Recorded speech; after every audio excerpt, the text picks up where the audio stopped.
Hello, Bacho. Let's read the given question. The question says, in this figure, a part of circuit is shown. So, option A given a current will flow from A to B. Option B given a current may flow from A to B. Option C given a current will flow from B to A. Option D given that the direction of current will depend on R. So, we need to understand the concept of terminal potential difference या फिर terminal voltage. So, terminal voltage basically क्या होता है? It is the voltage across the external resistance, right? So, let's suppose we consider a case.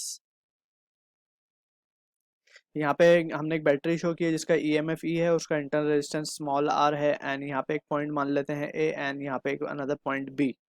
ठीक है. And in this situation अगर हम मान ले कि बैटरी जो है इट इज डिस्चार्जिंग, राइट. तो डिस्चार्जिंग का केस जब हम लेंगे so we can say current का डायरेक्शन कुछ इस तरीके से हो जाएगा. सो इन दैट सिनेरियो हम क्या लिख सकते हैं? By Kirchhoff voltage law we can write VA minus VB is equals to E minus IR, which we already have derived, and Kirchhoff law लगाने से इस open path के अंदर we will be getting this result. VA minus VB is nothing but it is the terminal voltage या फिर terminal potential difference जिसको हम V से denote कर रहे हैं, and it is equals to E minus of IR, right? So यहाँ पे अब अगर हम clearly देखें कि अगर V की value using this result only we can easily answer the given question. So सबसे पहले अब हम conditions देखते हैं. If V is equals to E हो जाए, यानी कि जो टर्मिनल पोटेंशियल डिफरेंस है, अब हमारे केस में टर्मिनल पोटेंशियल डिफरेंस क्या है? It is 18. We can clearly see, अगर हम इसको A बोल रहे हैं उसको B बोल रहे हैं, VA minus VB is 18 volt. तो हम कह रहे हैं अगर ये इक्वल्स टू E हो जाए, सो इन दिस सिचुएशन करंट क्या हो जाएगा? जीरो हो जाएगा. सो करंट तो फ्लो ही नहीं हो रहा है इस केस के अंदर.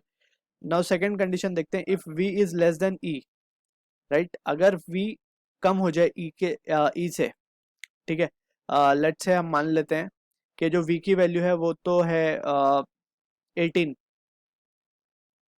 ठीक, और E की वैल्यू से ज़्यादा हो जाए, ठीक है ना, तब तो करंट फ्लो होगा. सो हम मान लेते हैं कि लेट्स से E अब 20 वोल्ट है, ठीक है ना, E की हमने वैल्यू ज़्यादा मान ली V से. सो इन दिस सिचुएशन हम क्या देख सकते हैं? V will be equals to E minus IR. So यहाँ पे करंट का डायरेक्शन अगर हम देखें so we can easily find के E 20 है. सो 20 माइनस ऑफ V हमारे पास 18 है, सो 20 माइनस 18 विल बी 2, ठीक है ना. So IR will be equals to 2 upon just 2 आ जाएगा वैल्यू, राइट. 20 माइनस 18, सो I की वैल्यू हमें मिल जाएगी 2/R, ठीक है ना. सो इन दैट सिनेरियो हम क्या कह सकते हैं? करंट विल बी फ्लोइंग, ठीक है. अब करंट कहाँ से कहाँ फ्लो होगा? सो ये सिचुएशन में हम देख सकते हैं कि करंट का जो डायरेक्शन होगा, सो करंट का डायरेक्शन विल बी दिस, यानी कि ये आ जाएगा हमारे पास B टू A की तरफ. ये हम देख सकते हैं कि B से A की तरफ फ्लो हो रहा है करंट. लेकिन अगर हम मान ले कि if A is less than V, तो इन दैट सिनेरियो हम क्या कह सकते हैं? करंट का डायरेक्शन क्या हो जाएगा? करंट का direction will be from A to B, right. So it all depends upon the value of E. So E अगर कम है तो करंट का direction will be from A to B, और अगर E की वैल्यू ज़्यादा है so it will be from B to A. So it all depends upon the value of E. So अगर हम देखें क्वेश्चन में, सो हमसे पहला ऑप्शन बोला है current will flow from A to B. So it is not necessary A to B. ये A to B कब होगा? जब E की वैल्यू V से कम होगी तब होगा, राइट. सो स्ट्रिक्टली इसे कहना है कि from A to B, so this will be incorrect.